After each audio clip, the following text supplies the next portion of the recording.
그 1843년 하면 그 스코틀랜드의 그 세 번째 종교개혁이라 그러거든요. 그 종교개혁이 처음에 일어났을 때 이분들이 이제 신학교를 만들었잖아요. 그래서 에든버러에 그 뉴 칼리지가 나오는데, 뉴 칼리지를 만들 때, 그러니까 이제 신학교를 처음 만들 때 과목을 어떤 과목들을 했겠어요, 여러분? 그러니까 신학교를 처음 만들었을 때 교단에서 나와가지고 이제 자유주의로 자꾸 치우치는 그 스코틀랜드 장로교회에서 이제 나오는 거거든요. 19세기 30, 그러니까 1843년에 나와서 뉴 칼리지를 만들었을 때 교수가 3명이었어요. 3명인데 한 명은 조직신학을 가르치는 사람. 반드시 조직신학이 있어야 한다는 거고, 두 번째는 교회사를 반드시 가르쳐야 한다. 그 다음에 세 번째가 성경신학이었어요.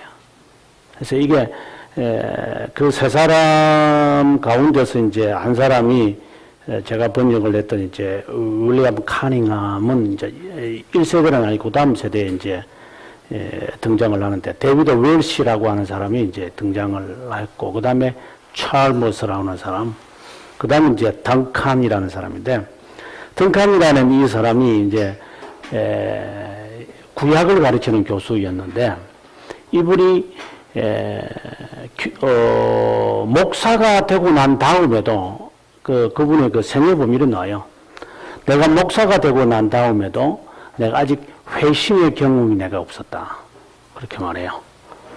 그게 이해가 되세요? 그러니까 자기가 강도사 임의를 받고, 물론 신학교를 졸업하고 강도사 임의를 받고, 그리고 부교육자 생활을 하고 설교를 하면서도 내 마음에는 중생의 기쁨이 나에게는 없었다. 이제 그러다가 이분이 나중에 중생을 해요. 그럴 수 있다니까 얘기해요. 저는 오늘 1843년에 관한 그 역사책을 이렇게 쭉 보면서, 이야, 정말 이럴 수도 있구나 하는 생각이. 제가 매일 그냥 하는 말이지만, 우리가 존 덩칸이라면 스코틀랜드에서는 최고의 신학자죠. 이거 너무 잘 쓰신다, 이거. 예, 존 덩칸인데, 이분이 최초의 이제 구약 신학학자거든요. 근데 이분이 그런 거예요. 그러니까 이게 개종의 확신이 없는 거예요. 그래서 나중에 이제 이분이 굉장히 답답해하고, 그러다가 이제 이분이 이제 하나씩 이제 세 번의 과정을 거쳐가지고 결국은 이제 개종을 이제 하게 되어지는. 그래서 신학교를 졸업을 해도 그렇고, 나중에 강도사 임의를 받아도 그렇고, 그 다음에 이제 목사가 되고 난 다음에 상당히 흥미있는 이야기죠. 네. 자, 오늘은 우리가 지난 시간에 샤르마뉴 이야기를 했는데요. 샤르마뉴 이야기 이후의 이야기 238페이지 잠깐 보고 넘어가도록 하겠습니다. 238페이지 샤르마뉴 이후에 우리가 기억해야 될 인물이 도표에 쫙 있는데, 그리고 241페이지에도 이름들이 나오고 있는데 이 이름들을 다 기억할 수는 없죠. 그래서 우리가 기억해야 될 인물들은 세 사람이라고 저는 봅니다. 241페이지 샤르마뉴, 그 다음에 경건한 루이, 경건한 루이 다음에 등장하는 샤를이라고 하는 사람, 이렇게 세 사람만 기억을 했으면 좋겠습니다. 샤를이라고 하는 사람은 어디에 나오냐면 239페이지에 보면 샤르마뉴, 경건한 루이, 그 다음에 로타르 루이, 그 다음에 대머리 샤를이라고 했잖아요. 바로 이분을 말하는 것입니다.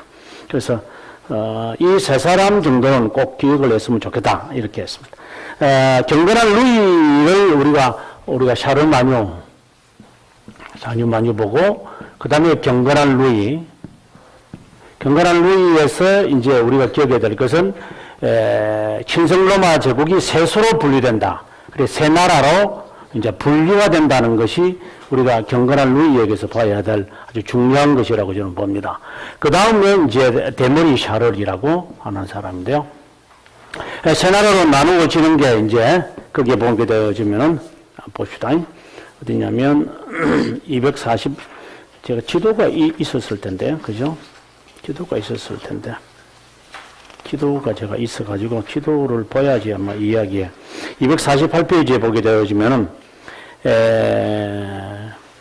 서부 지역의 샤를, 서부 지역의 샤를, 이게 서부 지역이니까 당연히 이것은 이거 대머리 샤를이거든요. 이거는 프랑스를 말합니다. 네. 그 다음에 이제 중부 지역이었던 로타르, 로타르죠. 저거는 이탈리아, 이렇게 되겠습니다. 그 다음에 이제 루이 2세가 이제 다스리는, 루이 2세가 다스리는 이것은 지금의 독일, 이렇게 되어집니다. 이렇게, 나라를 나누는 데는 서로 이렇게 갈등이 생기니까, 이제 어쩔 수 없이 경건한 루이가 이제 이 나라를 나누자. 이게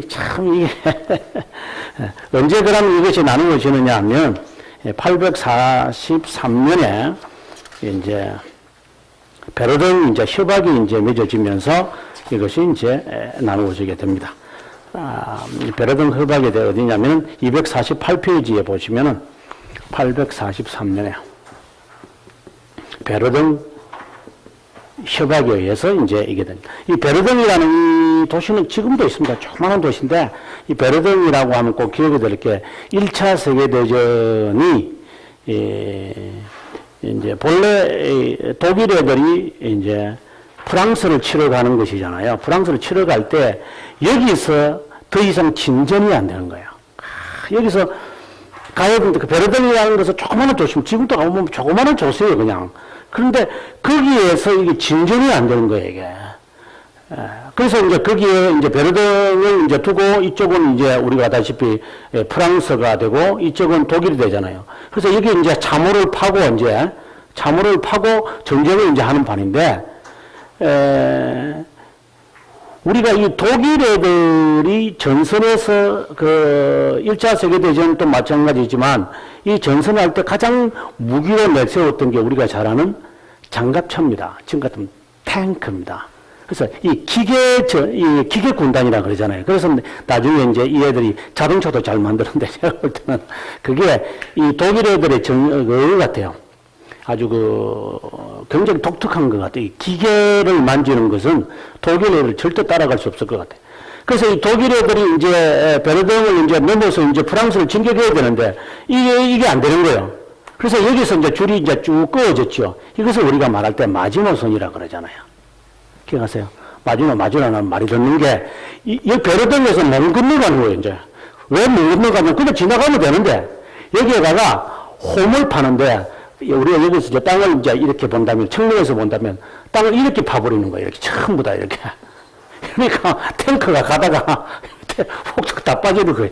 그러니까 이게 탱크가 있으면 뭐예요? 이거 가다가 다 빠져버리는데. 그러니까 여기 전부 다 멈춰가지고 여기서 이제 팡팡팡팡만 쏘았죠. 그러니까 이게 안 되죠. 그래서 독일 애들이 이제 하는 수 없이 이제 이 마지노선에서 이제 독가스를 뿜어내기 시작하는 거예요. 왜? 이 전쟁에서는 이겨야 되겠고, 탱크를 가지고 밀고 나가다가는 더 이상 뭐 진전도 안 되고, 그래 하는 수 없이 이제 가스 전쟁이 일어났지만, 프랑스가 끝내 이기고 말죠. 그래, 진전이 안 되니까 당연히 질 수밖에 없죠. 아무튼, 이제 그것까지 나중에 이제 생각이 되어진다면, 베르든이라면 아마 기억하기가 쉬우리라 생각합니다. 근데 베르든만 기억하라면은, 이해가 잘 안 되는데, 요거 마지노선이다. 그리고 1차 세계대전이다. 이렇게 생각하면, 아마 쉽게 베르든이라는 지역이 조그마한 도시지만 이거 상당히 역사적인 그 도시다. 여기서 이제 독일과 이탈리아와 그리고 프랑스로 나누어지는 협약을 이 세 아들에게 나누어지는 그 조약이 843년 이렇게 한번 기억하시면 좋다고 봅니다. 경건한 루이 시기에 우리가 기억해야 될 이름이 클라우디우스라는 사람을 제가 소개를 합니다. 경건한 루이에서 클라우디오. 이 사람은 교회사에서 그렇게 사람들이 중요하게 다룰 인물은 아니지만 저에게는 굉장히 저는 중요하다고 봅니다. 왜 그런가 하면 이게 나중에 왈도파의 이제 중세 시대 때 왈도파가 신앙을 종교개혁자들이 신앙을 그대로 고수한 사람들이잖아요. 그죠? 12세기에 이제 등장을 이제 하게 되어지지만 저는 그렇게 보지 않죠. 왈도파의 조상은 클라우디우스다. 이렇게 저는 보는 겁니다.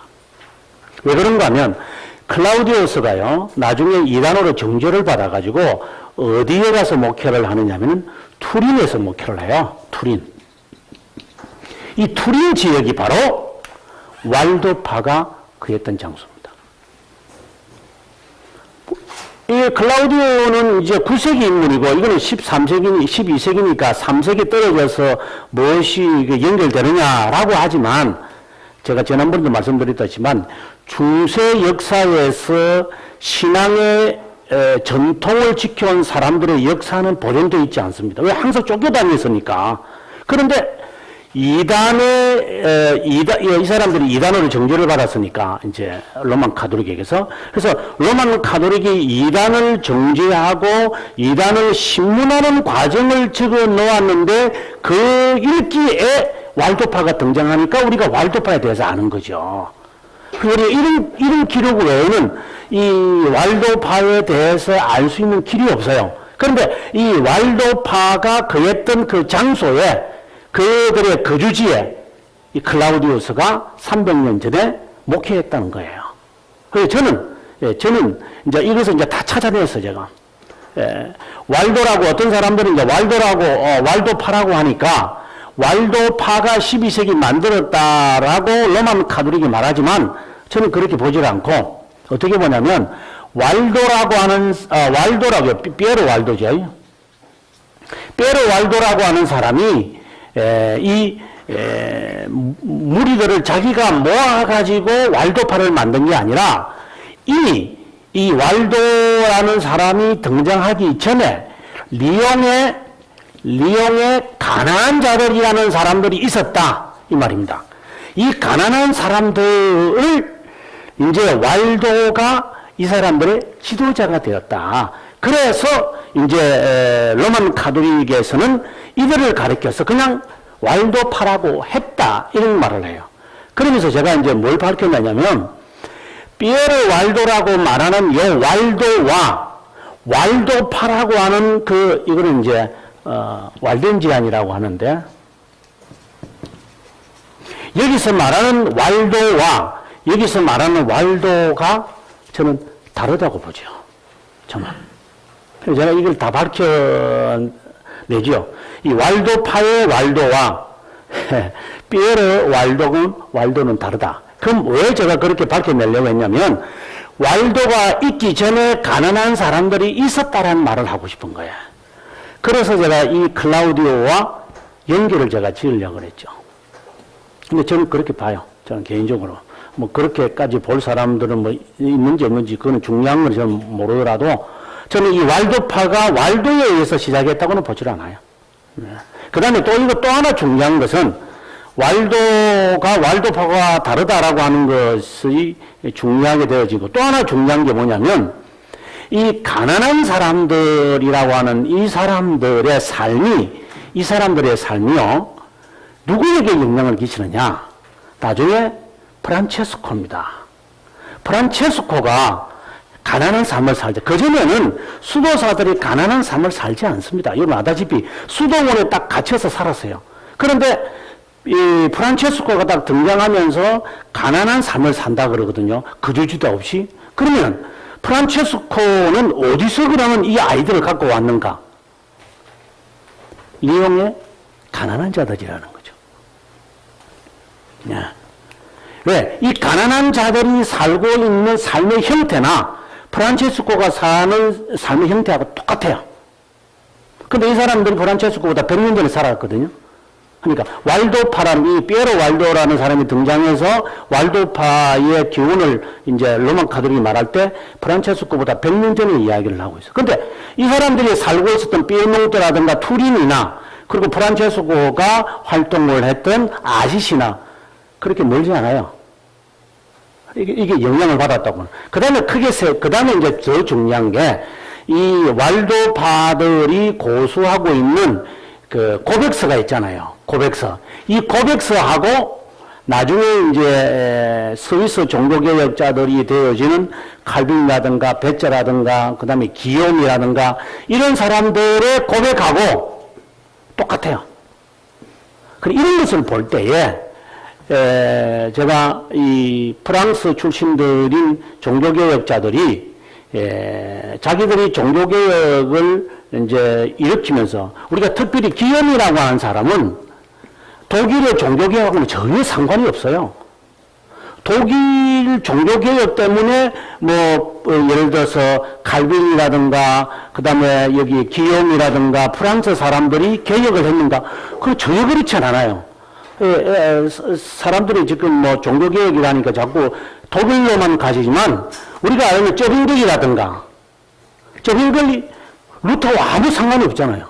상관없이 이 사람이 종교개혁을 해서 그 다음에 기욤 그 위에 이제 자크 르페볼이거든요.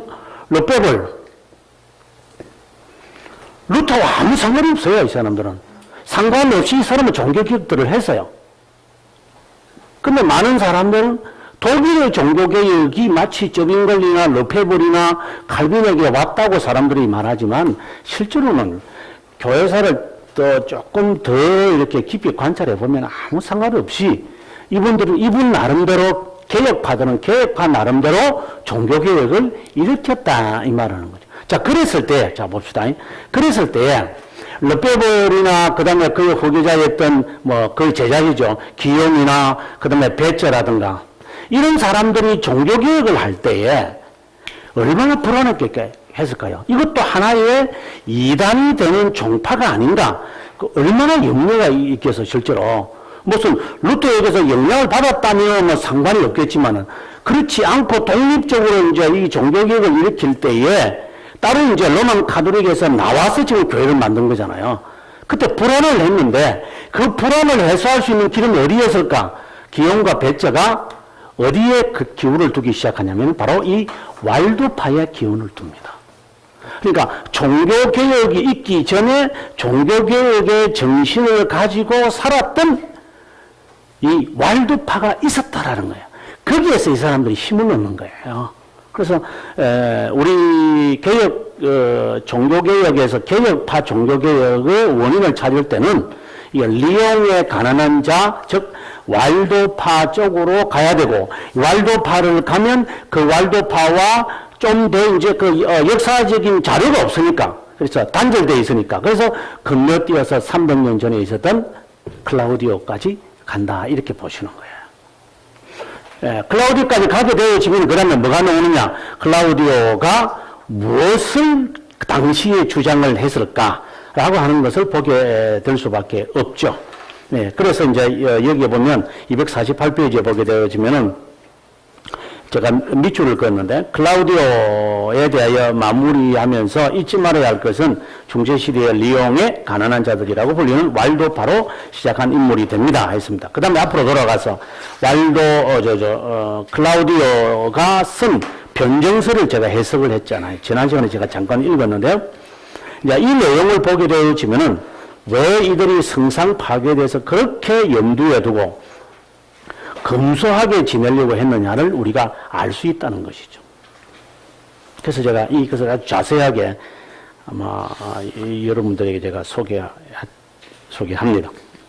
그 다음에 249페이지에 가서 두 번째 이제 경건한 루이 시대 때 활동했던 또 경건한 또 다른 사람이 있었는데 그 사람이 바로 아고바르트라고 하는 사람이다 라고 하는 겁니다. 제가 밑줄을 그었습니다. 보면 신앙의 결핍이 곧 미신을 불러일으킨다고 보았던 아고바르드는 사악한 세상은 어리석은 독재자 아래 놓여있어 창조자 하나님을 알지 못하고 이교를 따른다고 한다고 주장했다. 이것에 관련한 여러 작품을 썼는데 우박과 천둥을 제어하는 평민의 어리석은 견해에 대하여를 쓸 수 있다. 이제 이것에 보면 당시의 초대 중세교회가 직면한 미술, 마술, 신비주의자에 대하여 대중적 신앙을 공격하고 있다 그래서 당시에 이 클라우디오스나 그 다음에 아고바르도 같은 사람들, 이 사람들이 당시에 로만 가톨릭을 바라보면서 안타까워했던 그 가장 큰 것이 뭐냐? 미신이었습니다. 자, 그렇다면 우리 한번 볼까요? 아까 제가 이 스위스 종교개혁, 저기 이제 프랑스 종교개혁자들이 이제 이들의 신앙을 이 리옹의 가난한 자들에게서 근거를 둔다 그랬잖아요. 우리가 기욤도 그렇고 베츠도 그렇고 르페블도 마찬가지지만 특별히 칼빈의 글에서 그가 개정한 사실을 밝히면서 무엇을 밝히는데요? 미신 밝힙니다. 미신. 이것은 로만 루터하고는 성격이 다른 거죠. 나는 미신에 정말 집착해 있었다. 나는 거기에서 빠져나올 수가 없었지만 하나님의 그 신비한, 하나님의 내가 이해할 수 없는 하나님의 그 섭리로 나는 이 미신에서 벗어날 수 있었다. 이렇게 되어 있거든요. 그래서 이 클라우디오도 마찬가지고 아보가르도도 마찬가지고 이 시대의 경건한 루이 때 종교개혁, 어떻게 보면 종교개혁이라기보다는 개혁을 하려고 했던 사람들이 늘 머릿속에 있었던 게 뭐냐? 미신이었던 거죠. 근데 이것을 누가 갖고 들어오느냐? 로만 가톨릭은 이것을 갖고 들어와서 이제 교회 숫자 성장에 이것을 다 밀어붙이는 것이죠. 이제 그것을 이 두 사람은 그 같은 시대에 경건한 루이 시대에 살면서 책을 써서 남겼고 이제 우리가 그것을 접하는 거고 이제 그런 거죠. 그래서 이거 하나하나를 계속해서 보면요, 이들의 신앙은 개혁 신앙의 원조가 더 충분히 될 수 있다라고 볼 수 있습니다. 우리가 루터 종교개혁을 보면 알지만 루터 종교개혁은 신비주의에서 시작하지 않습니까? 이거는 잊어서는 안 되거든요. 루터의 종교개혁은 신비주의입니다. 우리 개혁 종교개혁은 인문주의입니다. 이거 벌써 다릅니다. 이게 인문주의고 이들은 신비주의입니다. 당연히 인문주의니까 미신을 싫어할 수밖에요. 그래서 루터 종교개혁은 결국은 이제 신비주의로 결국 이제 가게 되어져서 우리가 아다시피 성찬론에 있어서도 이 사람은 공제설을 주장하는데 이 공제설 자체가 상당히 신비적이지 않습니까? 이게 신비적인 겁니다. 어떻게 주님의 떡이나 잔 위에, 밖에, 밑에, 옆에 하나님께서 임하신다. 이건 굉장히 신비적인 이야기입니다. 그러나 인문주의이기 때문에 우리가 쩌빙걸리 같은 경우에 보게 되어지면 이것을 단순히 상징선이다. 이렇게 이야기를 하게 되어지는 것은 자연스러운 거죠, 이 사람들은. 그러니까 가능하다면 미신에 빠지지 말아야 한다. 근데 이거는 루터지만 화채설을 주장하는 로만 가톨릭이 있지만 이 사람들은 신비적인 것에 미신적인 것에 자연스럽게 관심 가질 수밖에 없어요. 성격이 제가 확연히 드러난다는 것을 우리가 알 수 있죠. 단순히 경건한 루이 시대 때 클라우디우스와 아고바르드가 활동을 했다. 그것에서 그치지 말고 이 사람들의 후손이 바로 왈도파라고 하는 즉 리옹의 가난한 자들이고 이 가난한 자들의 사상이 나중에 개혁파 종교개혁자들에게 신앙의 고백과 동일하다는 것을 우리가 안다면 이분들이 당시에 주장했던 것이 미신이고 그리고 형상숭배 이런 거 반대했던 것이다 라는 것까지 우리가 안다면 중세교회사에서 아주 흥미있는 이야기를 본 거죠. 그 다음에 이탈리아의 로타르, 루이 2세, 이거는 그냥 스킵을 읽어보면 이해할 수 있는 거고요. 그 다음에 이제 넘어가서 255페이지에 보면은 중세시대 때 선교사를 언급을 하라면 시릴과 메토디우스라고 하는 사람을 우리가 언급합니다. 이제 이 사람들이 바로 지금의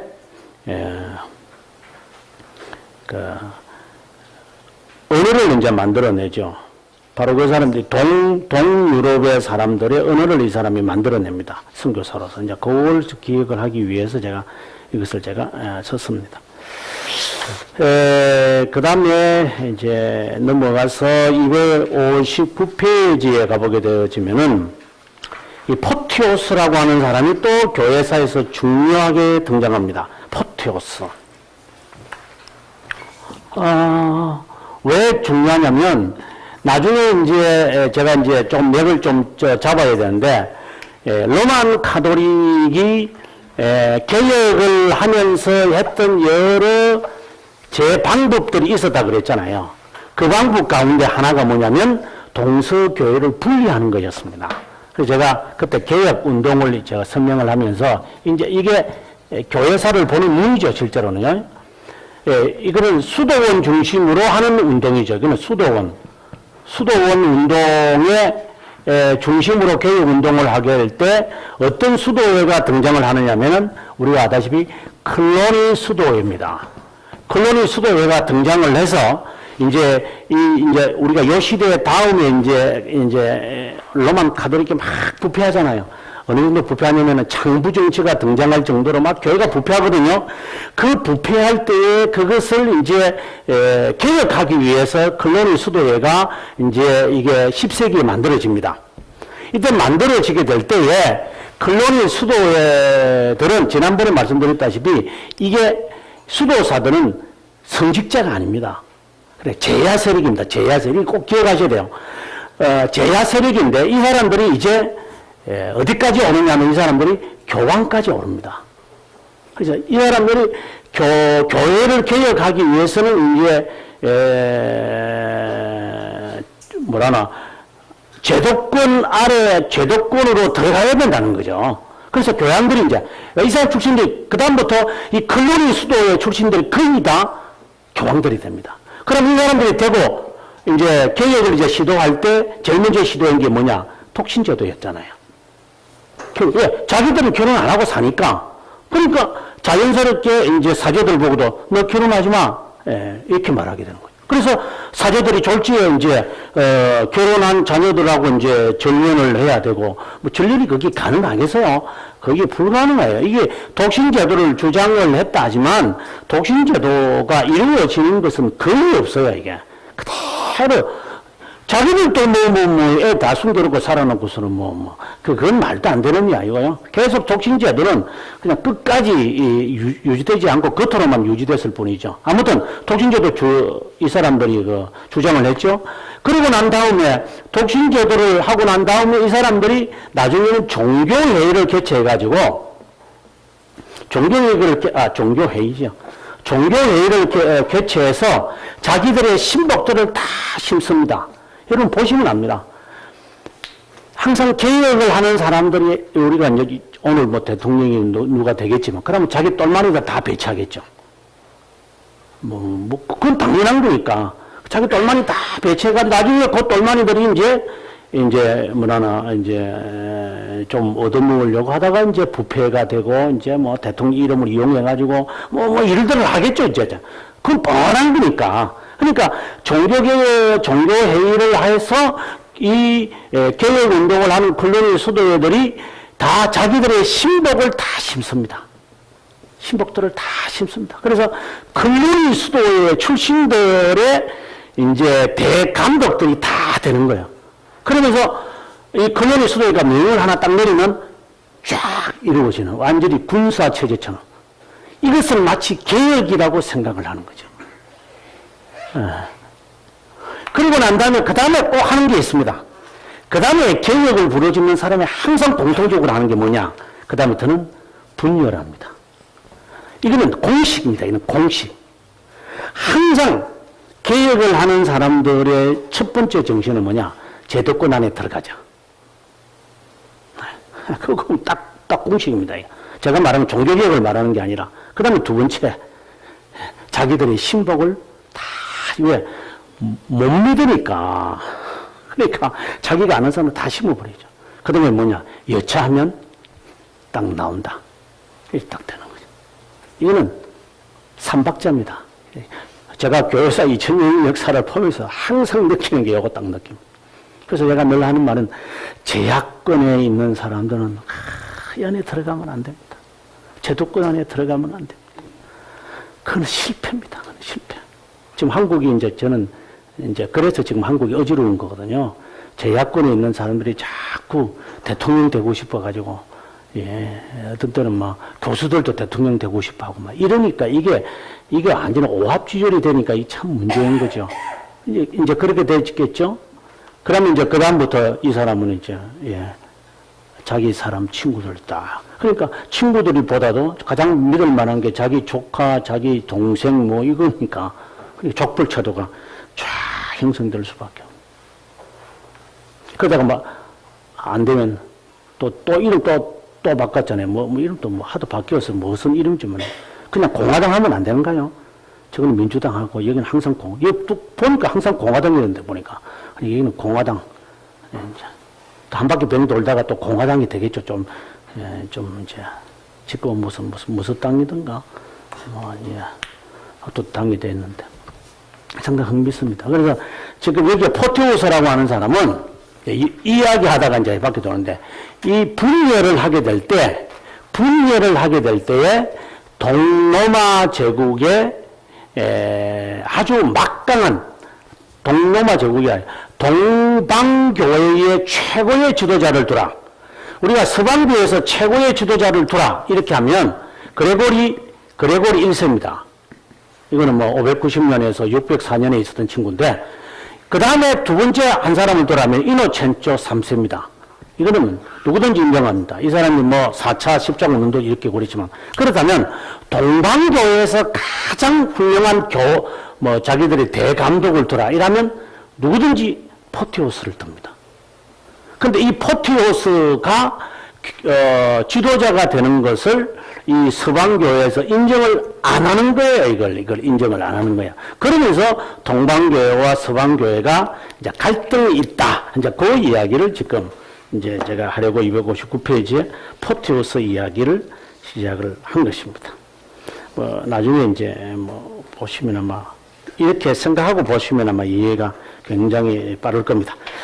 그 다음에 이제 넘어가서 260페이지에 가보게 되어지면 이 시기에 다시 말해서 앞서 그 샤르마뉴 다음 시대의 경건한 루이 시기에 있었던 그 신학적인 논쟁 이야기를 제가 하다가 260페이지 제일 밑에 보면은 힌크마의 이야기를 하고 있습니다. 이것은 바로 성찬론 논쟁을 이야기합니다. 성찬론. 여기 보면은 그 다음에 예정론 논쟁. 그래서 261페이지에 다시 예주로 보면 이중 예정론을 주장하는 코트 샬크를 강력하게 반대했다. 뭐 이런 이야기인데 그렇게 중요한 것은 아닙니다. 그냥 이제 전문적으로 교회사를 공부하려면 이 부분은 중요하겠죠. 그럼 넘어가서 262페이지에 영대라고 하는 거예요. 이걸 그냥 이제 참고로 교황이나 그리고 감독이나 이런 거 보면 여러분 그 독일 애들이 그 철십자를 하잖아요. 철십자. 이 철십자 아시죠? 이런 거 철십자. 그런데 이 로만 가톨릭도 이 영대한 사람들이 있어요. 영대. 이래 생겼습니다. 이렇게 딱. 보시면 이거는 아무나 하는 게 아닙니다. 여러분 교황이나 그 교황 옆에 추기경들을 한번 이렇게 영화나 TV에서 한번 보십시오. 이 영대를 하는 사람은 추기경이라고 함부로 영대하는 것도 아닙니다. 이거는 굉장한 마치 독일 애들이 갖고 있는 철십자 무공훈장과 똑같은 형태입니다. 그래서 이거는 아주 독특한 그 일을 많이 한 사람, 그런 사람에게 이 교황이 영대를, 여기 보면 십자가가 6개 있거든요. 요 뒤에 이제 이걸 또 이제 뒤에서 보면 이래 생겼거든요. 뒤에서 보면 이래 생겼어요. 뒤에서 보면. 그러니까 여기 십자가가 2개 있고. 그래가지고 딱 십자가가 6개 붙어 있어. 그래서 어떤 사람들은 이거 봐라. 요거 십자가 하려면 7개 하죠. 요거 6개 한다 이래가지고 666이라고 하는 사람도 있어요. 제가 볼 때는 그거하고는 상관없는 것 같은데. 왜 이 사람들은 그러면은 이 사람들은 그 6개밖에 안 했느냐면 이게 십자가니까. 그래서 큰 십자가 하나 하고 나중에 6개다 뭐 이렇게 말하거든요. 근데 그 666을 말하는 이상한 사람들은 저걸 그렇게 말해요. 상당히 흥미있어요. 자, 그 이야기가 이제 예정론과 관련된 게 나오고요. 264페이지에 가서 이제 예정론 이야기하면서 고트샬트가 주장한 이중 예정론 이야기를 뭐 해놨습니다. 뭐 읽어보시면 될 것 같아요. 그럼 넘어가서 266페이지에 가서 샤르마뉴, 경건한 루이, 데메리 샤를 이 세 사람을 기억해달라 그랬죠. 중요한 인물이라고. 그때에 활동했던 사람, 샤르마뉴 때 엘킨, 네, 그 다음에 경건한 루이 때 클라우디오, 토리노, 또 한 명 더 있었죠. 기억나세요? 기억 안 나세요? 방금 했는데. 아고바르토. 아고바르토. 그 다음에, 이제 데모리 자를 때 있었던 논쟁이 바로 예정론 논쟁이다. 그게 힝크마와 고트샬크. 여기서 전통은 고트샬크가 되죠. 그 다음에 성찬론 논쟁이 있었다. 그게 라드베르투스와 라트란누스. 여기서 정통은 라트란누스다. 자, 이렇게 이제 이야기를 하려고 제가 집어냈습니다. 그 다음 페이지 보면 268페이지에 이제 라드베르투스와 라트란누스를 비교하면서 라드베르투스는 화채설이고 라트란누스는 상징설. 그 다음에 이 라드베르투스의 화채설을 이어받은 사람이 에류지녀라고 하는 사람이고, 그 다음에 라트란누스의 상징설을 받은 사람이 베흐지고, 이 사람은 쩌빙글리. 그리고 라드베르투스의 화채설을 이어받은 사람이 에류지녀고, 그 다음에 로만 가톨릭이다. 뭐 이런 말을 제가 하고 있습니다. 뭐 그렇게 중요한 것은 아니고요. 예, 그냥 그렇게 넘어가겠습니다. 그 다음에 이제 데모리 샤를 274페이지에 데모리 샤를에 관한 이야기가 나오는데, 데모리 샤를이 나오면 방금 있었던 그 논쟁, 성창론 논쟁과 예정론 논쟁을 기억하면 좋겠습니다. 그 다음에 278페이지에 보게 되어지면은 카롤린도 왕조가 이제 몰락한다 하는 이야기가 나옵니다. 왜 몰락하느냐 하는 이야기를 이제 하려면 이제 이 상당히 흥미있는 이야기입니다. 자, 우리가 카롤린거 왕조 세 사람 기억해야 된다는 거. 그 다음에 샤르마뉴, 그 다음에 경건한 루이, 그 다음에 데모리 샤를 이렇게. 자, 이렇게 되어지면, 이제, 경건한 루이가 843년이잖아요. 경건한 루이가 되면 이제, 10세기가 접어들거든요.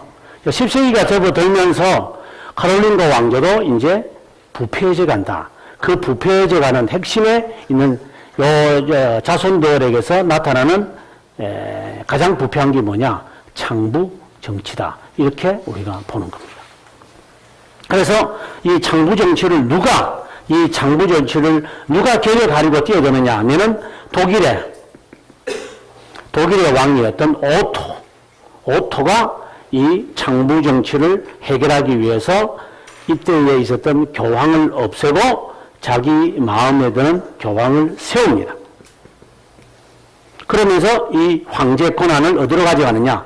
독일로 가져가서 이제 독일이 명색이 신성 로마 제국이라는 명칭을 이제 10세기부터 시작을 해서 우리가 아는 1806년까지 근 800년 동안 이 로만 가톨릭이 이것을 가져가는 거죠. 네. 그래서 우리가 뭐 종교전쟁도 1648년에 있는 종교전쟁도 독일에서 일어나고, 그 다음에 뭐 합스부르크가 가져간다 하더라도 합스부르크가 스페인 중심으로 합스부르크지만 자기 지역은 항상 어디냐? 독일입니다. 그렇죠? 독일이 이 신성로마 제국의 모든 권한을 다 가져가는 사건이 바로 이 창부 정치 안에 있는 것이죠.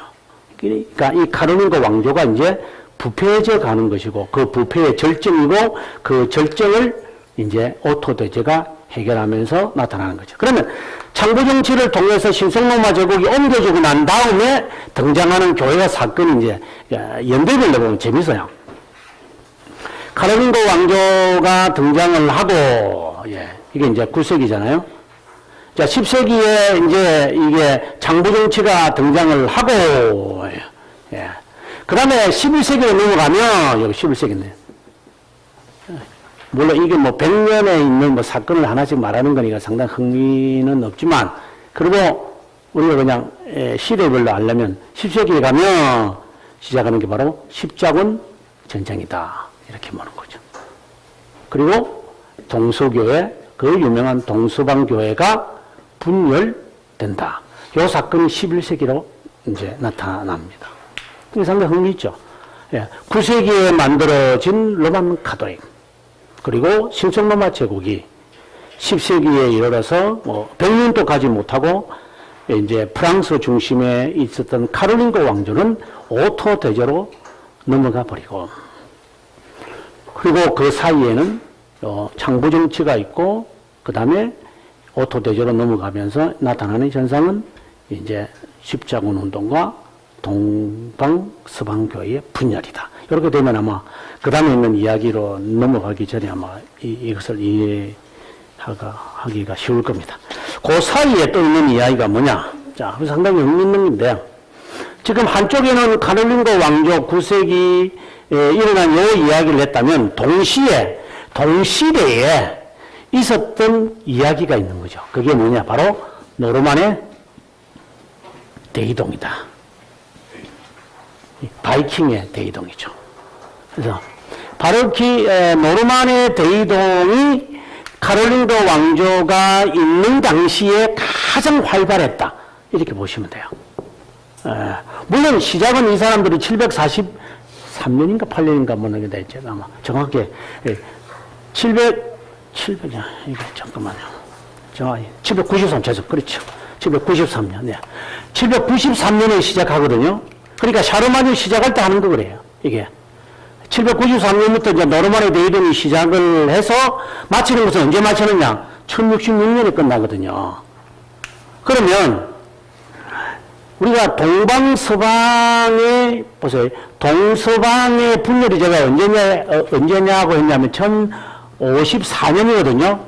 그렇다면 지금 교회 역사에서는 카롤린고 왕조가 한참이고, 그 다음에 창부 정치가 있었고, 그 다음에 이제 까타베로 종교회의, 이런 그때 말해 송장회의가 있는 이 시기에 노르만의 대이동이 계속해서 한 200년 동안 계속해서 있었던 것이고, 그리고 이것이 독일로 넘어가면서 노르만의 대이동은 딱 끝난다. 이렇게 보면 어느 정도 역사를 보는데 좀 도움이 되실 거라고. 저는 흥미있어요. 한 시대가 이렇게 딱딱 매듭을 짓는 것을 보면. 노르만의 대이동, 그러면 이제 한번 보겠습니다. 최근에 이 노르만의 대이동의 이야기가 잘 그려져 있는 영화가 나왔더라고요. 또 바이킹즈라는 거. 제가 바이킹즈라고 하는 이 영화가 지금 40부작으로 나오거든요. 예, 40부작인데 이게 제가 거의 다 본 것 같아요. 제가요. 다 본 것 같아요. 예, 1958년에 나왔던 영화의 한 장면인데, 이 영화가 진짜 오래된 바이킹 영화예요. 나중에 한번. 근데 이 영화의 주인공이 누구냐면 커크 다글라스거든요. 커크 다글라스 기억나세요? 커크 다글라스고, 그 다음에 또 한 사람이, 나오는 사람이 이제 토니 커티스라 이래가지고 아주 미남 배우, 아주 미남 배우가 있죠. 이 사람들이 여기 이 영화에 등장해요. 그래서 이건 58년도에 나온 영화니까, 좀 경건하게 보셔야죠. 여기는 계신 분, 한 두 분만 빼고는 다, 이 나이보다 어리니까, 경건하게, 저는 30몇 년도의 영화를 보면 저거 아주 경건하게 저는 봅니다. 이 영화가 보존이 되어가지고. 예, 아주 재밌습니다. 네. 281페이지에, 영국 이야기를 잠깐 하면서 지금 제가 이렇게 해놨습니다. 한번 볼까요? 여기 지금 왼쪽에 있는 사람은 여기 보면은 단순한 샤럴이죠. 이게 지금 제가 중간에는 교회사 이야기고 오른쪽에는 역사에서 있었다는 중요한 이름을 제가 선언한 것인데요. 단순한 샤럴의 롤로라는 사람이 누구냐면 이 바이킹의 제1대 793년 이때에 이 롤로도 있었어야 돼요. 롤로도 있어서 영국을 치기 시작할 때 이따가 롤로가 어디로 가느냐면 이 1세대의 이 사람들이요, 바이킹이요, 영국을 치다가 나중에 어디를 치냐면 파리를 쳐요. 파리. 우리가 세느강이 있잖아요. 그 세느강을 거슬러 이제 이 사람들이 이제 북극에서 세느강을 거슬러 와가지고 그리고 북극에서 이렇게 내려오는 거죠. 그러니까 우리가 이 지중해 이걸 보면 이제 이해하기 쉬운데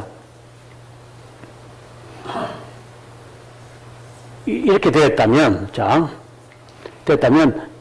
영국 여기에 있고 파리는 여기에 있잖아요. 그러면 이 영국 애들이 바이킹족도 덴마크나 노르웨이에서 출발을 해서 영국을 제일 먼저 치죠. 793년에. 그러고 난 다음에 영국 애들에게서 파리에 대한 이야기를 들어요. 아, 영국보다 더 발전된 나라는 파리구나. 프랑스죠. 그래서 이 친구들이 여기서 배를 돌려서 이 강을 따라 건너 올라와요. 쫙 배를 타고. 그래서 파리를까지 와요, 이 친구들이. 그리고 와서 이제 파리를 이제 점령을 이제 하죠. 점령을 해요. 점령을 했는데 그 점령을 할 때 누구를 여기에 점령자로 두냐면 롤로라고 하는 사람을 두는 거예요. 바로 이 사람. 그래서 롤로가 이제 파리를 이제 장악을 하고 마치 이제 주둔 이제 총독으로 이제 있으면서 이 사람에 대해서 이 프랑스 사람들이 생각을 할 때에 이 사람을 계속 여기 두면 안 되겠다. 이래서 이 사람을 공작으로 임명을 하면서 어디로 이 사람을 보내냐면은 노르망디로 보내버려요. 그래서 롤로가 노르망디로 가서 노르망디의 그 공작이 되는 거죠. 그래서 나중에 이 노르망디에 있는 이 바이킹족이 어디로 다시 치느냐? 영국을 칠 때가 1066년이고 그때로 이 노르만의 대이동의 이야기는 끝나는 거죠. 이제 그렇게 되는 거예요. 그래서 한 250년 동안 있어진 이 노르만의 대이동은 롤로의 후손들이 영국을 다시 재침략하면서 이제 끝나는 이야기. 그래서 롤로라고 하는 사람은 좀 중요한 인물이죠. 예, 바이킹족이 이제 프랑스 사람이 되어지는 이야기.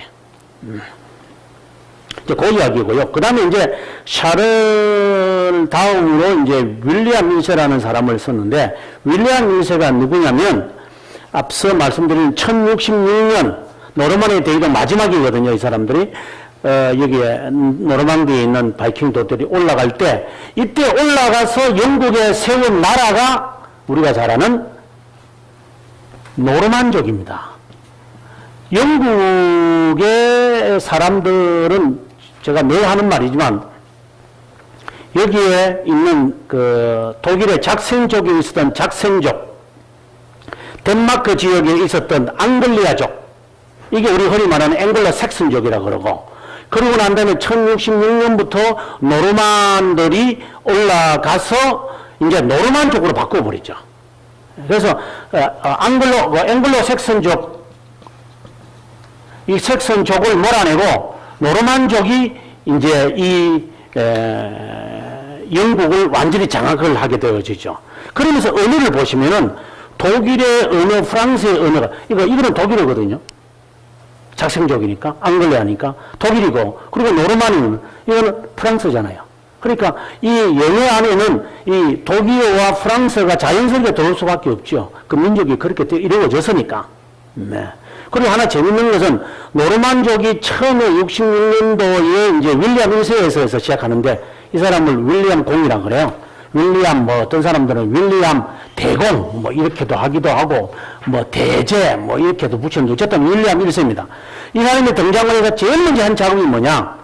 지금 우리가 런던에 가보면은 템즈강에 가보면 세웠던 성이 있잖아요. 런던 타워. 그걸 이 사람이 지어요. 1066년에 짓죠. 그러니까 이 사람들이 이제 영국을 침략하게 될 때, 바이킹족이 영국을 침략하게 될 때, 당시에 영국 사람들은 캐슬이라는 게 없었어요. 다 뭐냐면은 나무로 다 지어가지고, 나무밖에 없는 요새인데, 이 윌리엄 노르만족이 쳐들어오면서 전부 캐슬로 다 바꿔버리죠. 그리고 이 노르만족이 들어와서 윌리엄 대제가 들어와서 했던 게 두 번째 작업이 뭐냐? 처음에는 성을 세웠고 두 번째 작업이 뭐냐면 이 친구가 세금을 거두려고 인구 조사와 토지 조사를 합니다. 이 대단한 사람이죠. 그래가지고 너는 얼만큼의 땅이 있고 누가 있고 그걸 전부 다 조사를 해가지고 그때부터 세금을 받아먹는 거죠. 이 대단한 사람이에요. 그래서 윌리엄 대공이라고 하는 사람은 단순히 우리가 야만족이라고 하는 차원이 아니라 이는 지금의 영국을 만드는 최고의 왕이다.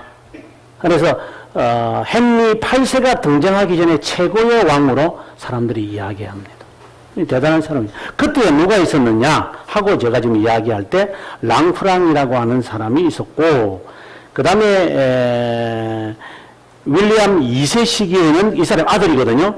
아들 시기에는 누가 있었느냐? 안셀무스. 왜 하나님이 인간 되셨는가? 유명한 사람이죠. 그 다음에 그의 아들 또 헨리 2세입니다.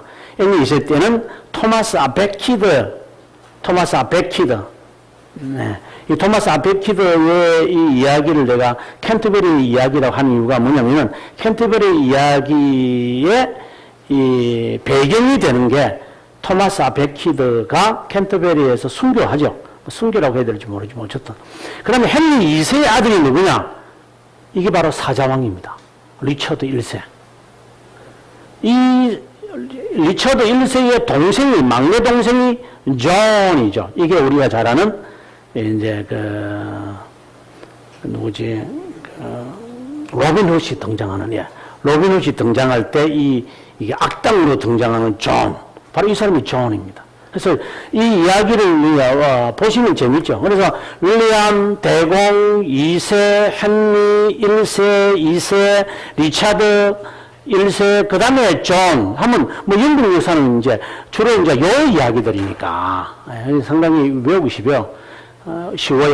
윌리엄 1, 2세, 헨리 1, 2세, 그 다음에 이제 리처드, 존 하면 여기까지 외우면 영국 이야기는 거의 뭐 쫙 딱 넘어갑니다. 그래서 여기서 중요한 인물은 윌리엄 1세, 그 다음에 헨리 2세, 그 다음에 리처드 1세, 이제 이렇게 되겠죠. 자, 281페이지 그 바로 위에 보시면은 노르만의 대이동은 크게 세 종류로 나누어진다. 세 시대. 첫째는 최초의 793년에 영국 동부 지역을 침입하게 된다. 영국의 동부 지역, 지난번에 우리가 영국 가서 봤는데 바로 린드스판이라고 하는 조그마한 수도원입니다. 린드스판. 정말 아름답습니다. 제일 밑에 282페이지 보시면 린드스판을 공격하는 바이킹의 이야기가 있습니다.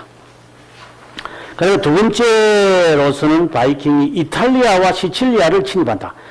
그래서 참 이 친구들이 정말 대서양을 건너서 지중해까지 와가지고 이탈리아를 공격한다는 게 정말 대단한 인물들 같아요. 그 다음에 세 번째, 반세기 후에 1066년에 윌리엄 1세가 영국을 침입함으로 이제 노르만의 대이동은 이제 마무리된다. 이렇게 하거든요. 다음 시간에 제가 자세하게 하겠지만, 다음 시간에 자세하게 하기 전에 제가 하나 더 이야기하고 이제 마무리를 해야지, 이게 노르만의 대이동의 이야기를 아마 재미있게 마무리되는 것 같아요. 노르만의 대이동은, 노르만의 대이동은 제일 먼저 영국을 만들었다라는 것이고, 두 번째는 이제 지금 제가 두 번째 이야기하는, 두 번째는 지금의 모스코, 러시아를 만든다고 보셔야 됩니다. 러시아라는 말은 이 러시아라고 하는 말 때, 러시아 할 때 이 루스라는 단어에 보셔야 됩니다.